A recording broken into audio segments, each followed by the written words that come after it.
And now we're on Daf Nun Aleph Amid Beis. Shekva Zera b'mei Isha Mao. What's the status of a woman that was buried with Shekva Zera inside her body? Me, I'm reading came into low. It's tar ki gufei dami.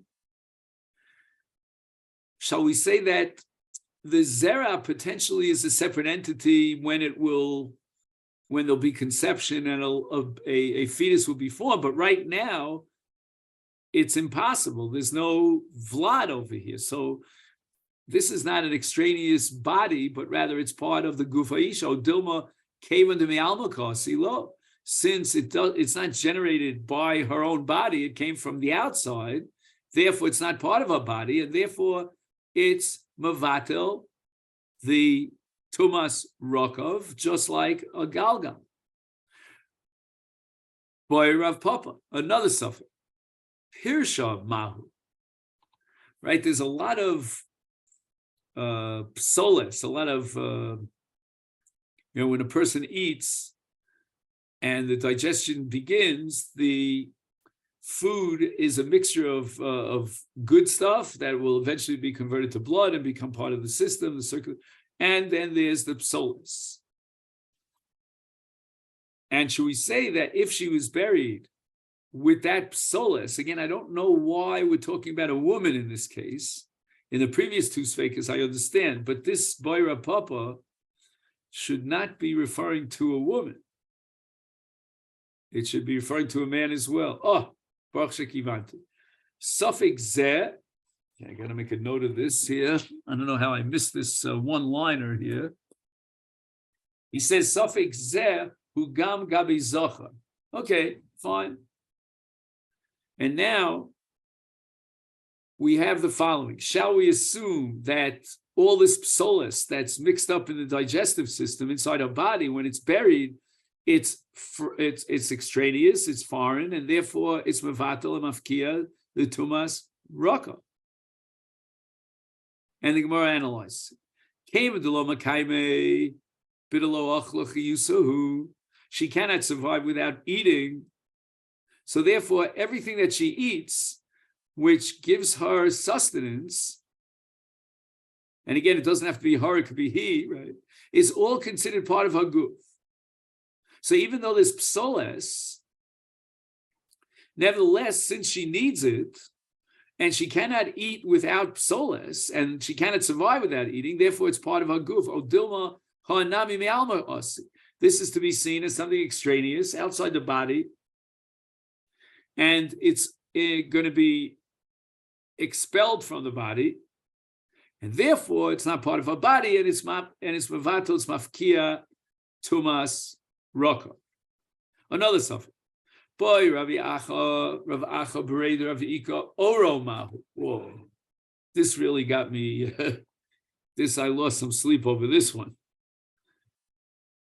Then, when you bury the dead, presumably the dead is buried with its skin, right? We don't flay the body in order to bury it. And now the Gemara wants to suggest in Rabbi Acha that maybe the or itself is something that's not really part of the guf. And it would be mavatal the din of reket. Now, what that would mean, and we'll see the sugya later on, that you'd have to, in order to imagine tumas rakov, you would have to imagine burying body parts without the skin. Okay, again, it's a little bit more complicated than that. We'll see, bli nether, as we go along.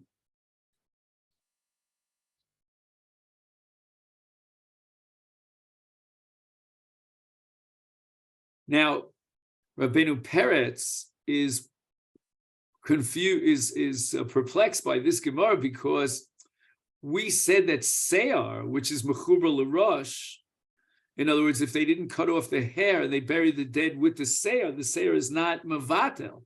Why is the R in one side of the suffix of Rav Acha worse than the Seyar? I mean, Seyar really has no substance or chemical structure that's similar to the flesh or the bones of a body. At least the R is flesh. Amalei, yeah, boy Rav Huna bar Manoach. Kicho v'nio mau.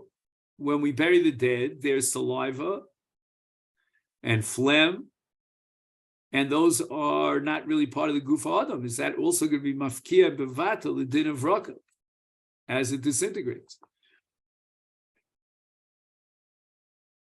Now the Gemara is going to raise our question.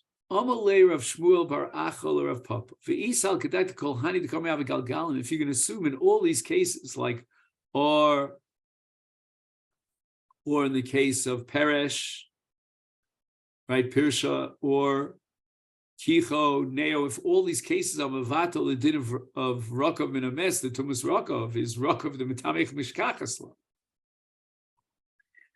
Every single time you bury a dead, it's got these elements. There's food that wasn't digested completely yet, and it's psolas, and there's skin, and there's saliva, mucus.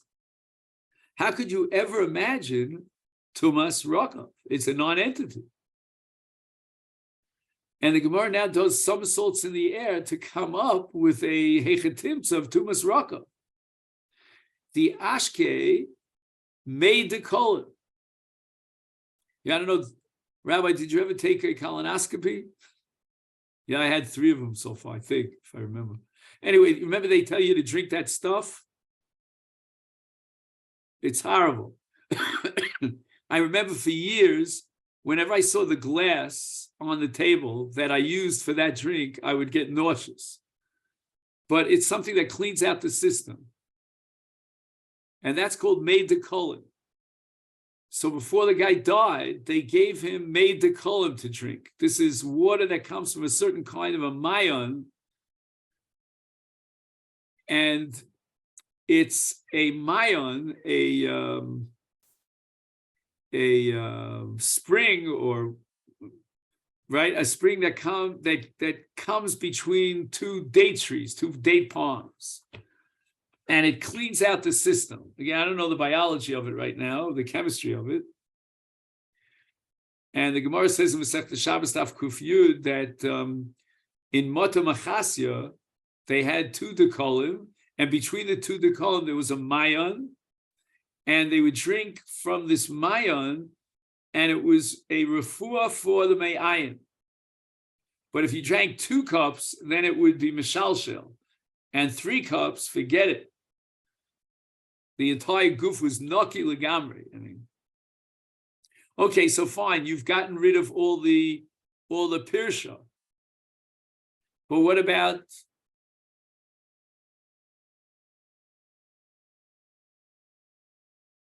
the sachya nosha?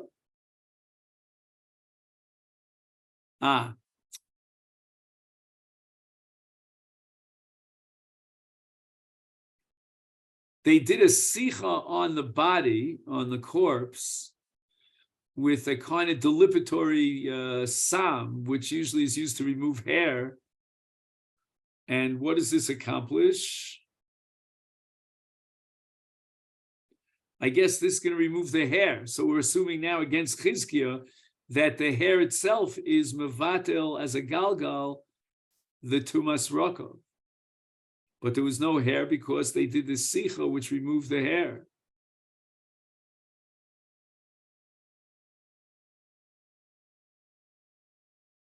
Oh, and this ashke made the kolim also removes kecho v'nio and shikva zera, apparently.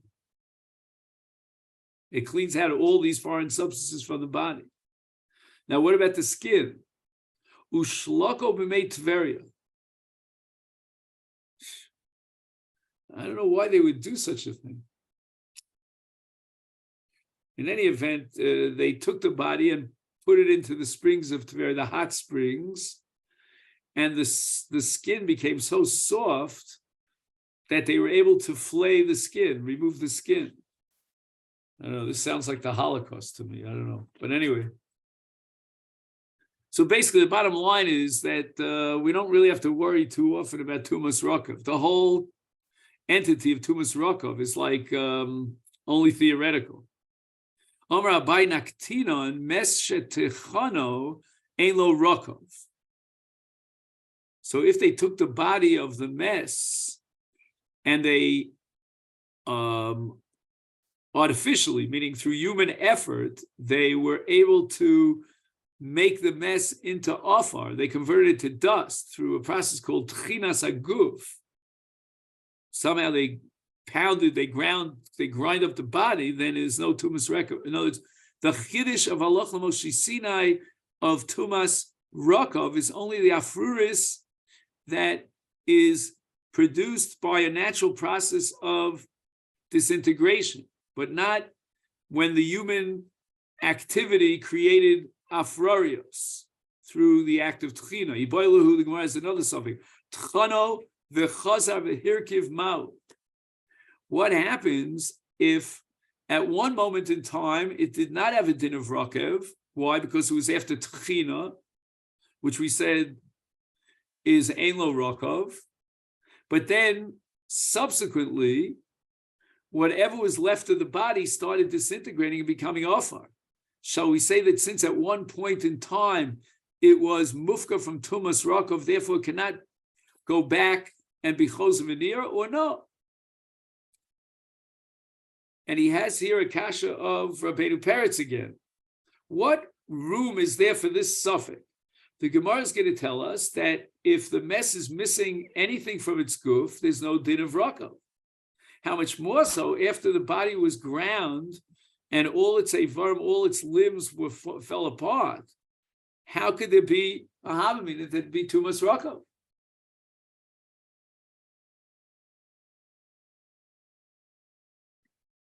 Excuse me for just a minute.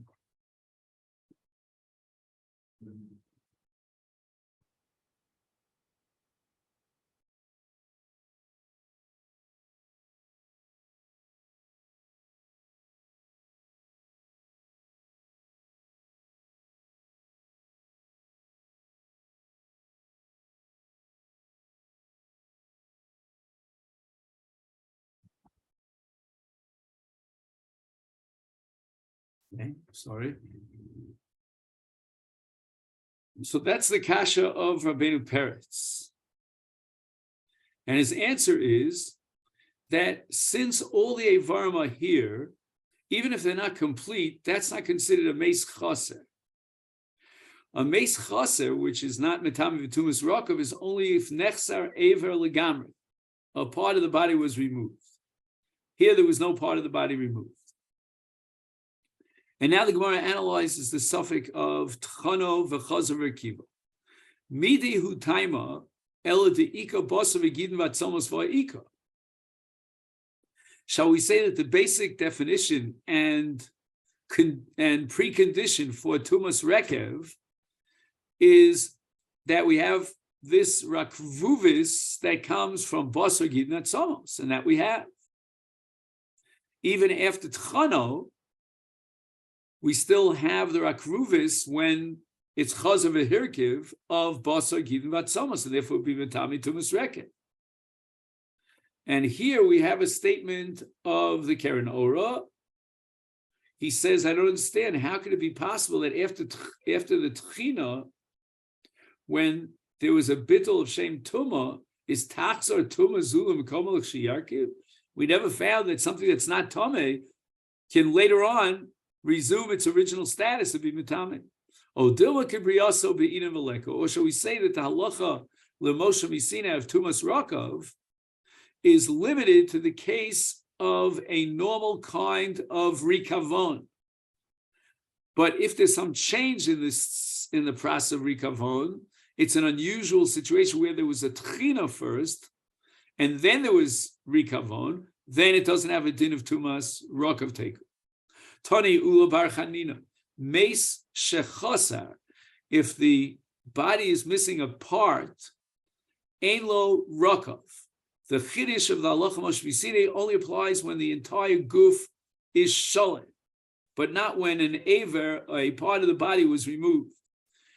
Oh, now we start a sub-sugya. Okay, this is called Tfusa and Beis HaKvaros, Shchunas Kvaros. Okay. So let's see what we can do in the time that we have allotted to us.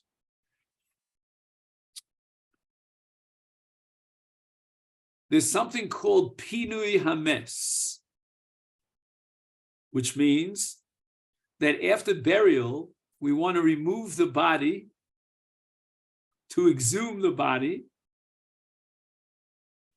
and rebury it somewhere else.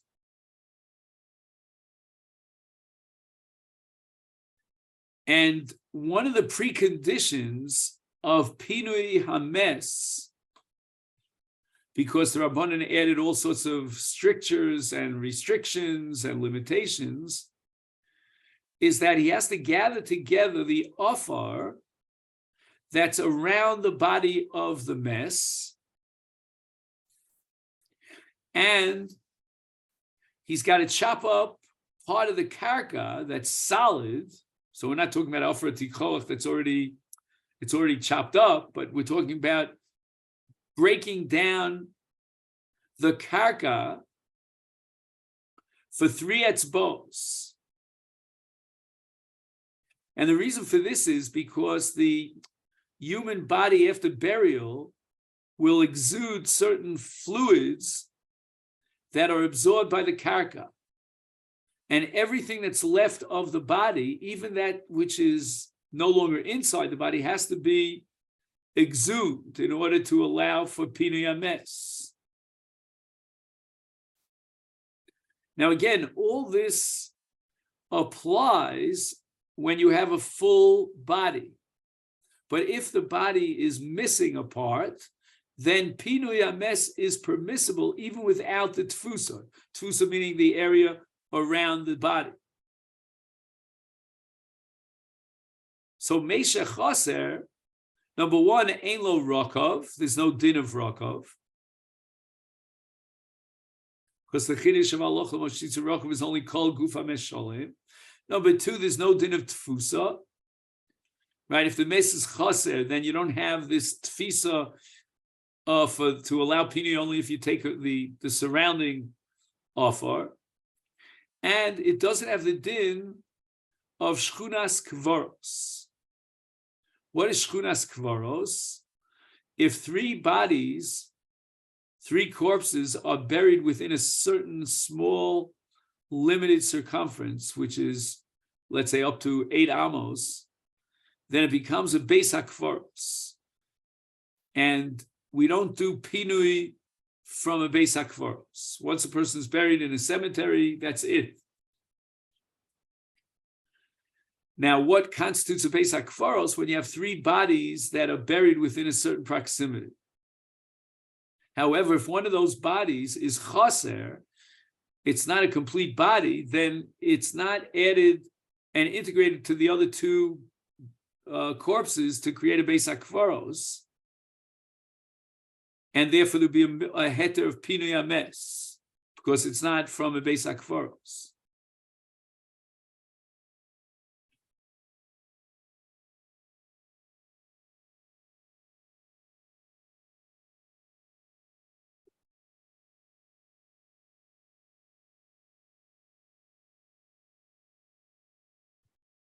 Now here we have like an overview of this whole 3-part, Rokov, Tfusa, Shchunas Kvaros in the Meiri.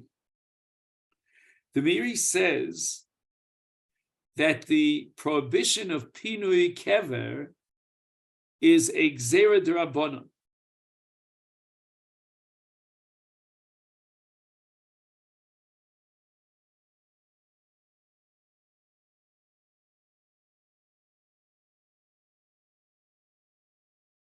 And not only that, but it's not just an Isur Pinui, but it's also an extension of Tumah. So the body that's now being what's the word I'm looking for? Anyway, being moved, right, is now its Tumah sort of spreads. But again, the Meiri says we have to know that this is Kever Yisrael.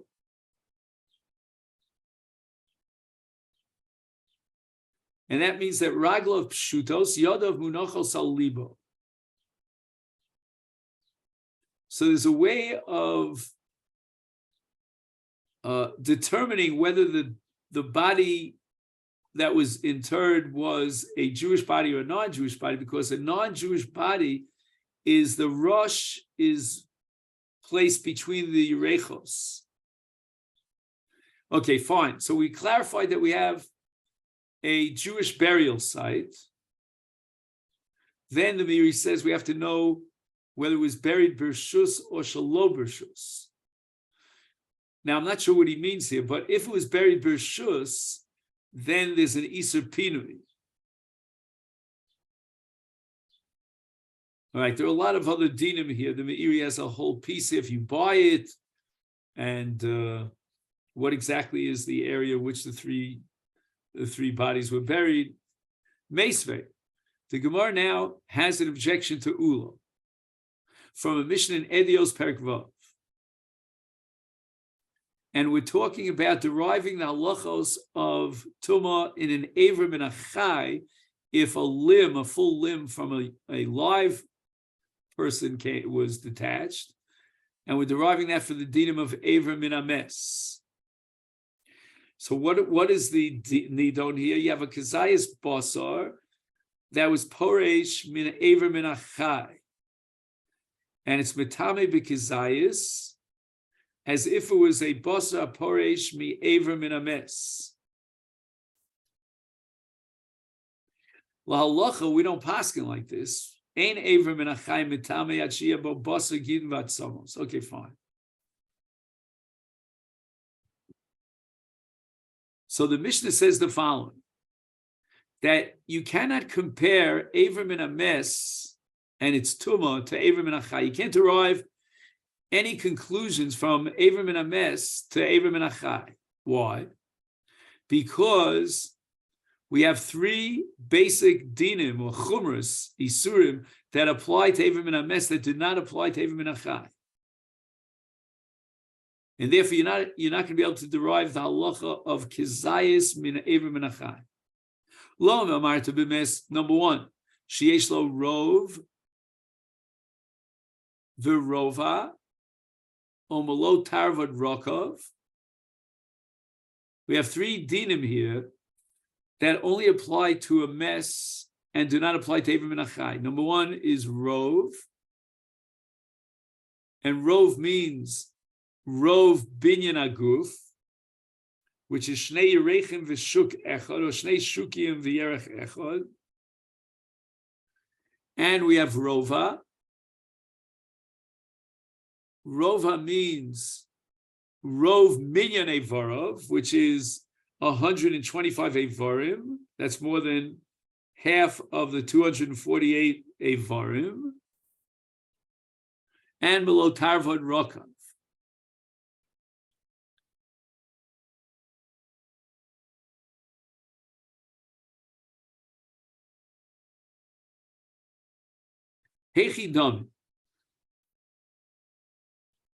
So what's the case of Tumas Rokov that only applies to a mes and doesn't apply to a chai? The Arkiv Chad Eva.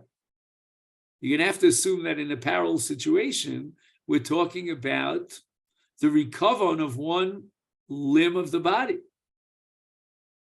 Because, again, if you're talking about the chai, it's got to be one limb, because if the entire body was dismembered, then it's not a chai. You can't live without the. And that's the parallel case of the kavasi gabi mes afilu chad ever ikaroka. That the contrast here set up by the Mishnah between mes and chai is that there's a tumas rokov in mes, and we're talking about one aver. And you, Ula, were of the opinion that Tumas Rokov only applies when the entire body as a whole had disintegrated. And here again, we have a kasha of Rabbeinu Peretz, Ketzad nitan lochiach midivrei habraysa shelo ke'ula, hari af im nomar she'ever echad shehirkiv yesh bo din rokov, even if I would tell you that one limb of the body has a din of rokov, that's not against Ula. Ula is talking about a case of a mess that was chaser, that the body was not whole. But if the body was whole, even if the disintegration was not the entire body, Ula would be moda that there's a din of rokov. Anyway, the Gemara answers, Mikatoni ha-mes. It doesn't say in the Mishnah that we're talking about the same exact scenario, the same reality, that there's no din of rokov bechai, and yet there would be a din of rokov from a mess. No. Even in a mess, there's no din of rokov b'ever echad. But hakamashmalon, shum mes yesh lo rokov, shum chai ein lo rokov. The Mishnah is just telling you that there's a chumrin mess, and that mess has what's called a tumas rokov. When exactly the tumas rokov will apply, well, that's what Ula supplies that information. You need kol gufo sholem. In chai, we don't have a tumas rokov at all. And the rokov of a chai is going to be not rokov of a guf, but rather of an aver. And that's not rokov. Boy, Rava raises the following sofek. Hirkiv kishu chai v'chazeru mes mau. Let's say a limb was cut off from a live person, and then that person dies, and his entire body now is hirkiv mau. So here we have the explanation of the Rishonim,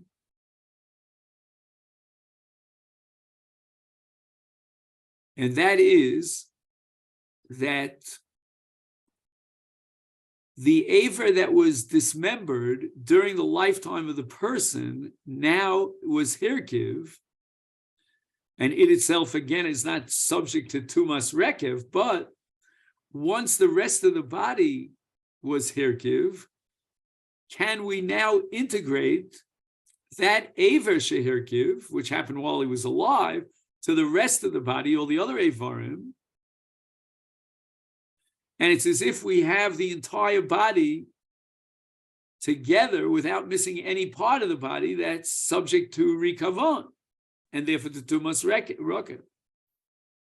What's the suffix? Ki gemiri. When do we have the halacha mishisa of rokev tumas rokev? That's only the irkiv kishu mes, the entire body disintegrated after death, and not when one of the avarim was removed from the body during his lifetime. Now we have a complete dead body, the entire corpse is here, and it has a din of tumas rokev. Tashma, we're going to quote that Mishnah that we quoted earlier from Edios. Lo imamarta b'mes, in the case of Avram and a mess. Sheyesh lo rov v'rov ha'malo tarvod rokov. Tomer b'chai, mess is more chomer than chai. Is that it's metami b'rov minyan, b'rov binyan. U'b'rov ha'kav atzamos, u'b'moli tarvod rekev. Mashenke b'chai. A chai doesn't have any of these tumos. Taima mishum chai. The reason why it's not metami is because chai. So there was a hirkiv aver mimenu, and if it's chai, there's no din of tumas rokav. Ha-mes yesh lo rokav. Even on that one aver that was nirkav michayim, it would have a tumas rokav after the death of the person. And the Gemara rejects it. Miktoni ha-mes. Does it say in the Mishnah that in the same scenario where a chai is not metami, there would be a tumas mess when the chai becomes a dead person? No. Hakamashmal, the shum mess yesh lo rokov, and shum chai ein lo rokov.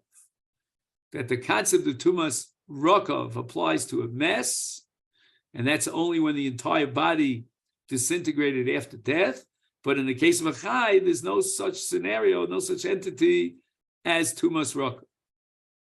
By Rav and Amola Shechosra. Now, at this point, the daf seems to go off on a totally irrelevant. No, I shouldn't say irrelevant. What I meant to say, on a what's the word I'm looking for? When you say non-germane, in other words, it's not related to what we've been studying until now. There's something called Tumas Sheretz or Tumas Nemola, and Rava wants to know what's the difference in Nemola Shechosra. Let's say one of the legs of this little creeping creature was cut off during its lifetime. Mao. Now we have a halacha of birya. That means if a person swallows a complete birya, even though it doesn't have a kizayis, nevertheless he's chayev. And now the question is, Rava vacillates. What happens if the legs of this birya were removed? Does it still have a status of a birya? Says the Karen Ora, why was this suffix of Rava organized here by Ravina Ravashi in the Gemara? What does this suffix have to do with our Gemara? And the answer is that since with regard to Tumas Rakov, we said that if any part of the body is missing, that's Mavatal the din of Tumas Rakov. And now Rava wants to know, do we apply that same principle and definition to the case of Nemola, that if there's a chisar and kolshu, part of its body is missing, it's not a birya. Shiura gamrina lea v'chaser. The din of birya is dafka when you have the entire goof of this birya shalim, and here it's chaser, the legs were cut off. So if you eat it, you're not chayav for eating a birya. Oh, birya gemira levaika. Or should we say the din of birya is that we have a living creature, and even though its legs were cut off, it's still alive. And since it still has the ability to be alive, therefore it still remains a birya. And the Rosh says that this suffix applies even to Tumah.